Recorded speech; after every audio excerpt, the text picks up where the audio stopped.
Now, the cold case cards. Back in 2018, detectives created a deck of playing cards in an effort to generate new leads in some of Rhode Island's toughest cases. And we've been diving into those unsolved crimes ever since. Tonight, a young man's body was found burning in a Cranston cemetery back in 2013. And now, for the very first time, his family is speaking out about the brutal crime. He was Shad Gande Kadia, the two of spades. Tributes to Shad Gande Kadia still greet visitors to the Pecasset Cemetery in Cranston 8 years after the young father's body was found burning there. It was just before 11 o'clock the night of March 20th, 2013. Just talking about it, I could still cry. There's multiple times I think and then I just start to tear up. Cornelius Claw is Kadia's younger brother. Growing up, I always wanted to aspire to be like him. Reports from the time say Kadia was strangled. Police believe he was killed elsewhere and brought to the cemetery. Police say he was affiliated with gangs, but his family disputes that. I just want them to know that he was gentle, he was loving, he was caring, he was kind. Kadia's family says he was smart and creative. The 22-year-old was making a name for himself in the local rap scene. His sister Julie was living in Pennsylvania and remembers hearing the news first on social media. She rushed to be with her mother. And then I just seen like my mom crying, like that was like the first time I seen her crying. And so I just knew that he had probably passed away, but I still didn't know how, and I just still didn't think it was real. Cranston Police Major Todd Padalano says detectives combed through surveillance footage and visited multiple locations to try and track down evidence. We've interviewed several persons of interest, but at this time there are no suspects. Kadia's mother died last year. The mystery of who killed her son, unresolved. They killed my mom and my brother. Like, if that hadn't happened, we would have been fine. Like, every day when I go in her room or I go check on her, she's just like looking at his pictures. Like, she let it consume her. My family is hurting. To help our hearts or just do something, because like it's really painful. Now, the cold cases. A father and son killed in almost identical ways, 16 years apart. Neither crime has been solved. Our Kim Kalunian spoke with the victim's family and police, trying to answer the questions that remain about the murders of Jamal Bailey and Jamal Contreras. Jamal was my heart and my soul. He was mama's boy, and we were close. Nora Bailey holds on to the memories of her son gunned down on the streets of Providence in the early morning hours of July 29, 2002. Police say 24-year-old Jamal Bailey was behind the wheel of this car when someone fired bullets at him.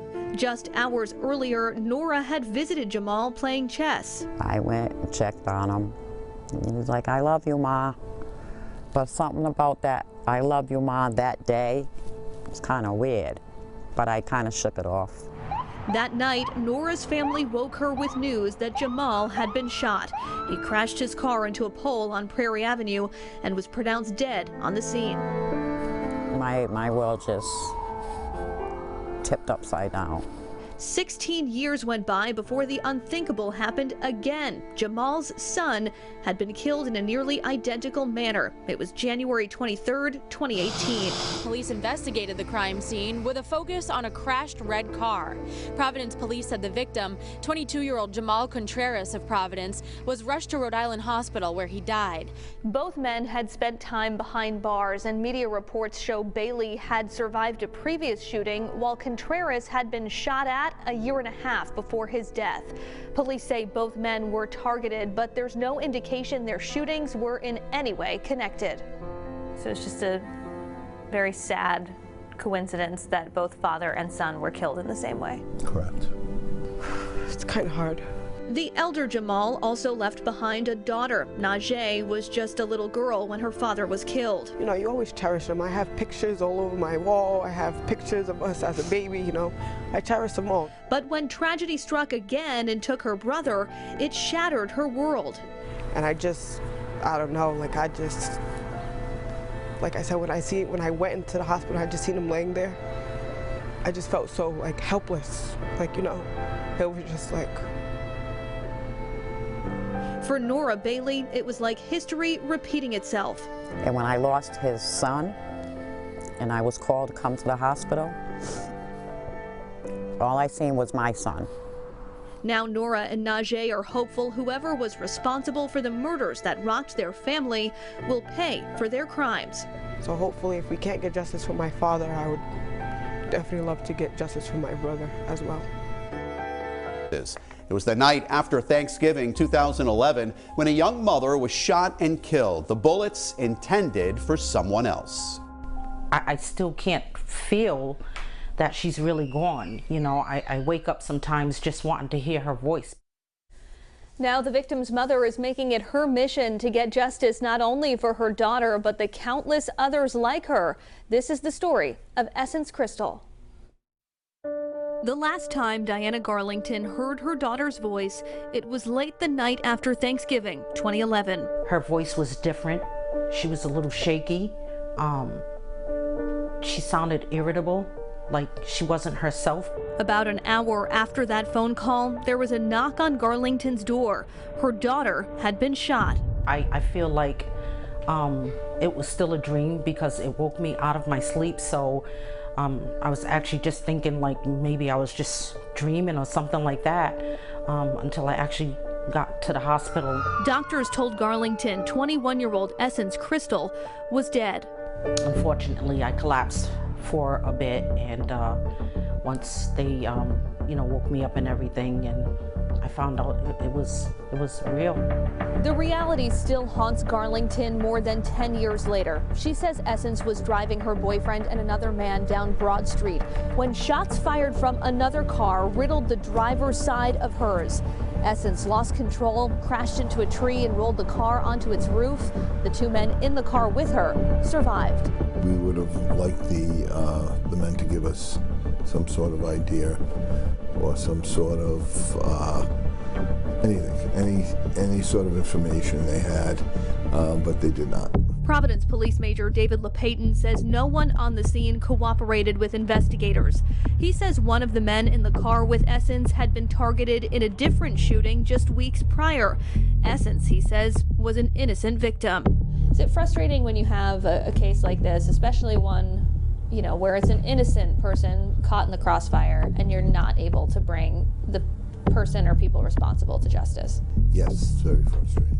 Look, we work very hard to make arrests in these cases, and when we make the arrest, like I've told you numerous times before, we have to make sure that this is the person that we absolutely believe through all the evidence and interviews, interrogations, that this is the person that committed that crime, because we only get one shot at it.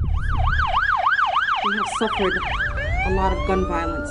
Since her daughter's death, Garlington has worked as a community organizer, most recently founding the group Safer Communities for Justice in an effort to solve unsolved homicides like Essence's. Her family needs justice. We need to bring these individuals to face what they've done.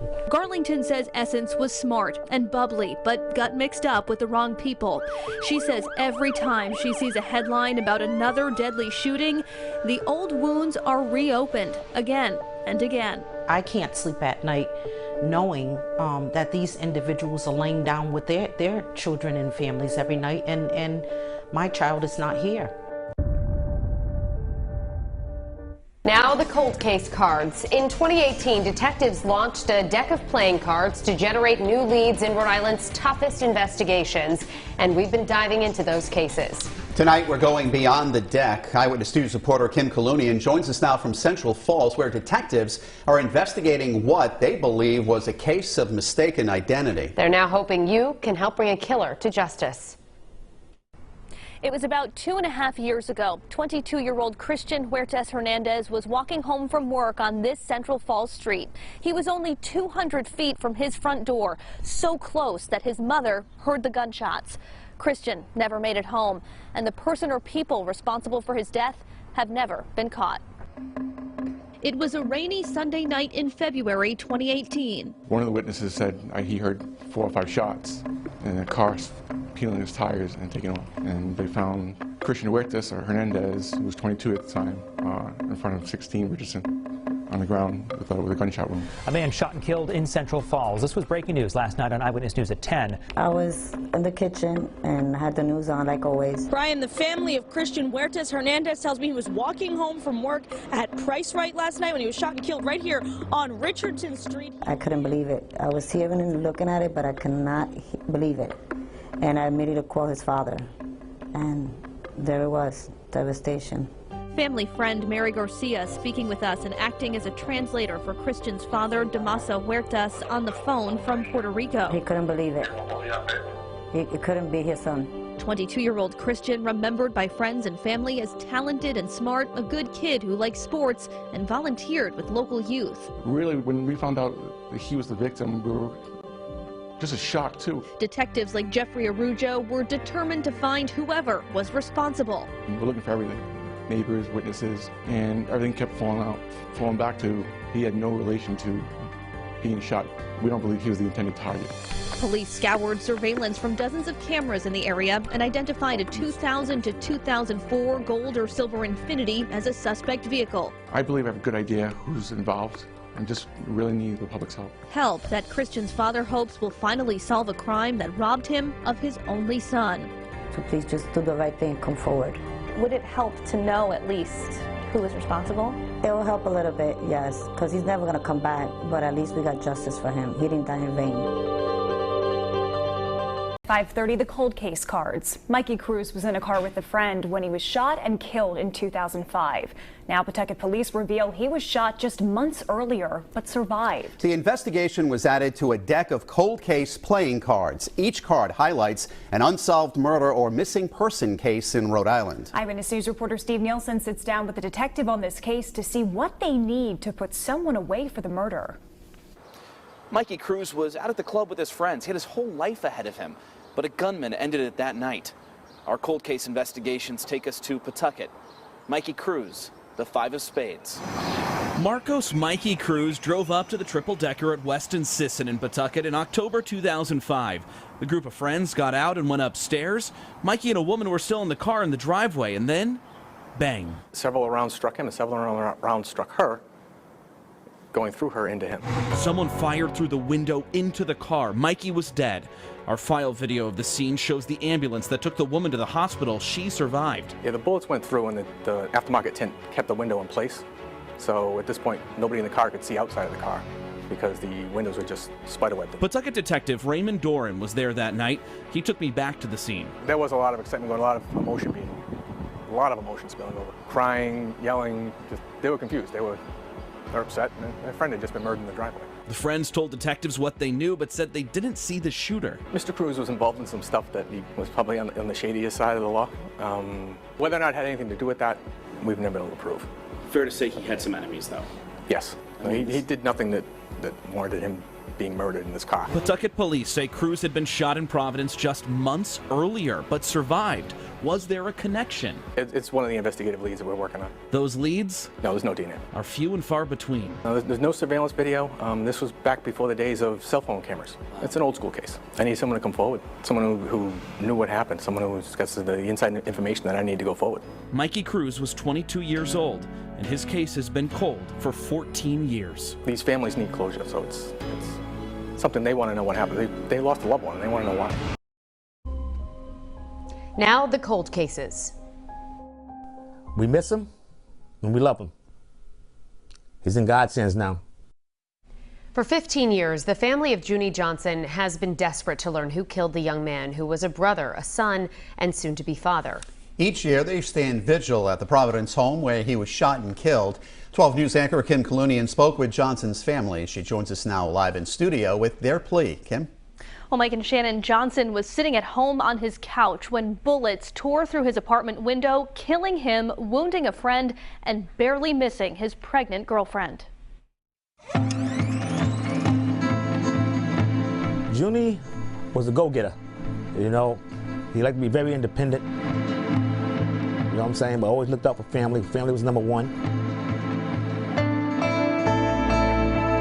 In 2007, 21-year-old Juny Johnson was expecting his first child, a son he never got to meet. That's one night, that stays in my mind forever. It was October 5th. Johnson was sitting on his living room couch when someone fired multiple shots through the window of his Wisdom Avenue apartment. I mean, he didn't beef with anybody, and they shot my little brother. Johnson's brother Oscar lived with him at the time but wasn't home. When I got back to the house, it was already taped off. There was an ambulance leaving. There was another ambulance there. Johnson's pregnant girlfriend was also inside. When the guns rang, she was walking in and he went to, block her, and he ended up getting all the shots because he wanted to protect her. He wanted to protect that baby. Just knowing that they really stole the chance for this very smart young man to be able to have that guidance in his life, because he definitely is missing that. Police say they have suspects and are still working to build a case and bring charges, but no one inside the apartment saw who pulled the trigger. And the first thing you do when you hear it and you hear the window crashing is what you do, you hit the floor. You don't go looking out the window to see who did it. Over the years, Johnson's family says they've heard theories about why someone might target him, but nothing that's led them to the truth. Still, they're not giving up hope that justice will one day be served. We just need peace. We just need the healing process just to stop, even though it won't help his son, but it will show his son that the family did not give up. We're going to continue to have our visuals. We're going to continue to speak up, because we're not letting his life just go unnoticed. It's important to us.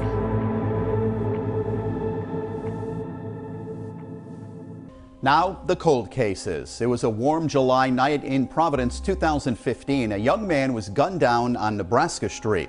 Now, nearly 7 years later, there are still no answers about who took Dimitri Perry's life. 12 News reporter Kim Kalunian spoke with detectives and the victim's mother. She joins us now with where the investigation stands. Kim? Well, Shannon and Mike, in a nightmare scenario, Annette Perry tells me she was actually on the phone with her son when those fateful gunshots rang out. One of the last things he said to her, "I love you." Summer on Nebraska Street, 2015.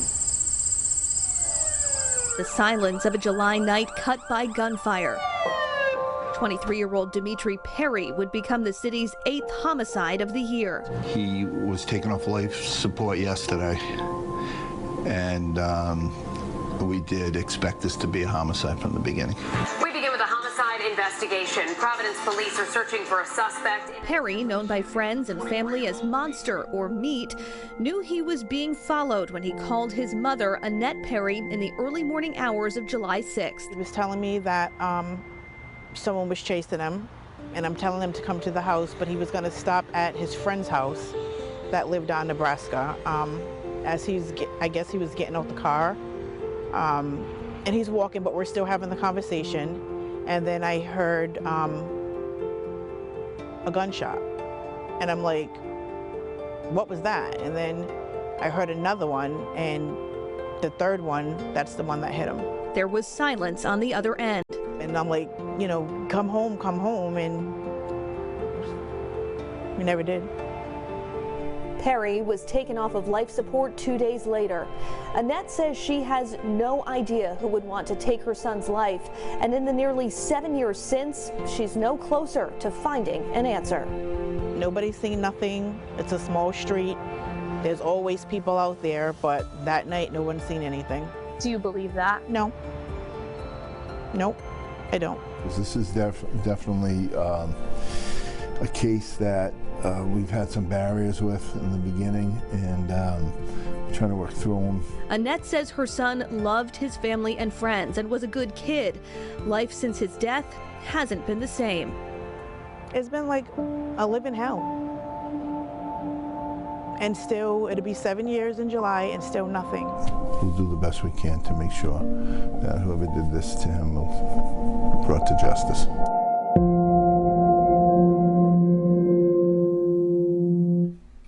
If you have any information about the death of Dimitri Perry, Providence police want to hear from you.